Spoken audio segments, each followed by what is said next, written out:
What's going on, everyone? This is Mitch. Hope you're enjoying your Sunday morning and having a great weekend so far. In this video, we're going to talk about what's going on today, the potential for severe weather event across portions of the Deep South like Alabama and Mississippi and surrounding states potentially, and then a threat moves in a little bit later in the evening to overnight to maybe portions of Georgia and the Carolinas. I'm watching that too and see if that uptrends, but this severe weather event just in general has uptrended a little bit. In fact, I think it's kind of overperformed more than what I think people were probably anticipating, including me, in regards to in the overnight hours last night and then yesterday with quite a few tornado warnings that popped up around Houston, points north, and then there was I think that we'll probably hear reports probably coming out later today out of eastern Louisiana. Really looked like there was a tornado on the ground in areas of western Louisiana this morning. So hopefully everybody's okay with that. But be weather aware today across portions of southern, central, and southern areas of Mississippi and Alabama. And that's what we're going to break down this video, really try to figure out what areas could see the worst weather. Tonight, we'll continue to break down the pattern shift potential. Made a video last night talking about it, and I want to see all the model runs throughout the day and evening and really see if this continues to trend that way. Overnight models really continue to show the idea of it. So we'll talk about that tonight, but I think it's important today to mention that severe weather threat. If you guys have not subscribed to my YouTube channel, please consider doing that. I really appreciate y'all's support. Like the video if you like it. Promise you guys, things are going to get more appealing to you guys as far as my setup in time. I really have big plans here. Follow me on Twitter. I'm very active on there, Facebook, even TikTok. I make quick, short clips about, just weather in general, including my storm chasing stuff, and then Instagram is linked to my Facebook, so post the same thing on them too. Great way to keep up to date with me, just throughout the day. I'm very active on Twitter, and I'm just active in general as far in the weather world. But quickly, I'll mention this: there is a freezing rain event going on in Pennsylvania right now, and we've been mentioning it. Pretty significant icing. I wouldn't say it's ice storm criteria, but I've seen some pictures around State College and things like that for some big time icing. And this is temperatures in these areas where some heavier precipitation is falling. Everybody's below freezing, and especially in these areas right into here. When you look at the radar in this area, you see all this pink, all these little areas right here are reporting freezing rain. There's a little bit of freezing rain and sleet mixed. Go a little bit further higher in these higher elevations right here where there really isn't like a warm nose, a warm area aloft in the atmosphere. There's more sleet mixed in. There's more, maybe a little bit snow. But in general, freezing rain is the dominant precipitation form, especially in Pennsylvania right now, moving into northern areas of New Jersey. Of course, we don't have the radar pulled up for this area, so it's not showing anything, but there's freezing rain falling in these areas. Be careful out there. Today. It's getting very icy in these areas very quickly, so definitely be careful. Well, check this out. There's a slight risk. This is uptick, just level 2 out of 5. There can be, I know you're thinking level 2 out of 5, man, it doesn't really sound like a big deal, but it is. And slight risk is being introduced in this area, and it's because there's a warm, moist sector setting up here.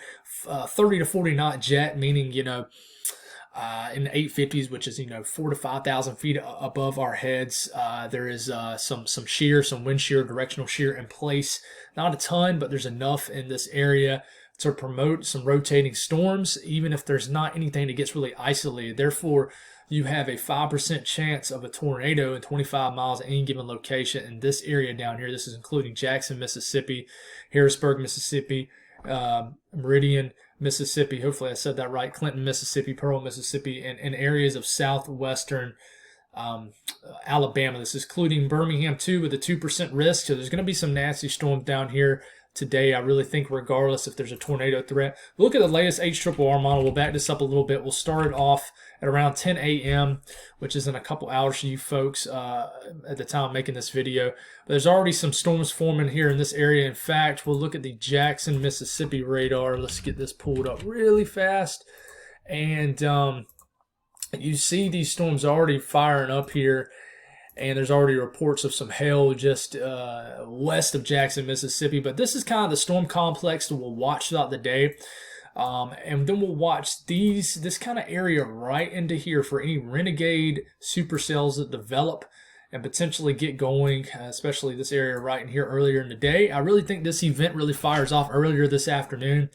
Watch out, Harrisburg. Anything that gets renegade, meaning discrete, meaning just an isolated storm, really has a chance to take advantage of this environment down here. But be careful down in this area today. And we'll look at the latest HRRR model, see what happens here. A lot of energy up in the northern portions of Alabama and Mississippi. But what we watch is these cells that start to develop here in southwestern Mississippi that really gets going into the state. Anything that gets discrete, watch these cells, even these ones up here in areas of central Alabama. Anything that gets discrete in this area has a chance to be rotating, and a tornadic, basically a rotating updraft, meaning has the potential to drop a tornado in these areas. Notice, the main cluster looks consolidated into a line, which I think lowers the tornado threat, but you could have an embedded tornado even with these lines of storms, especially if they kind of get discrete in the line, if you will.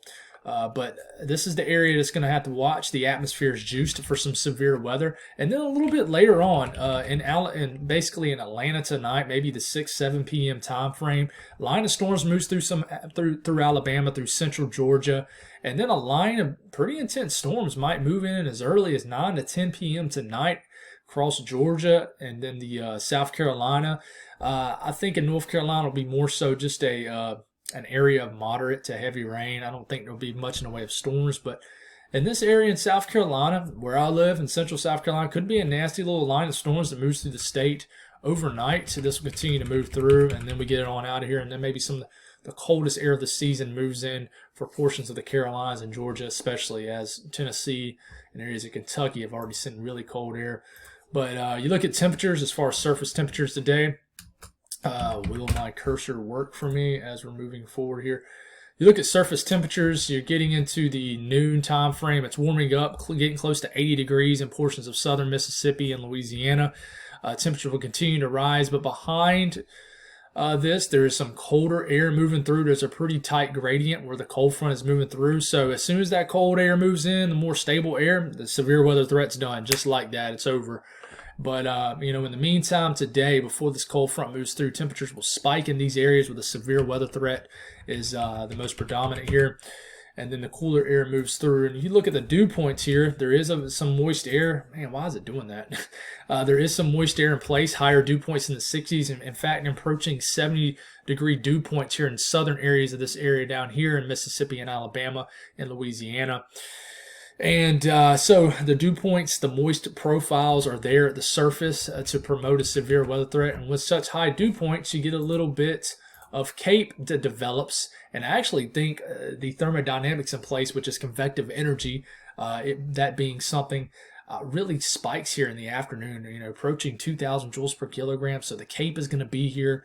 But I think what's lacking here is really the upper wind pattern here. You're going to have a low-level jet that really sweeps through, especially, I'm thinking probably more so earlier in the afternoon.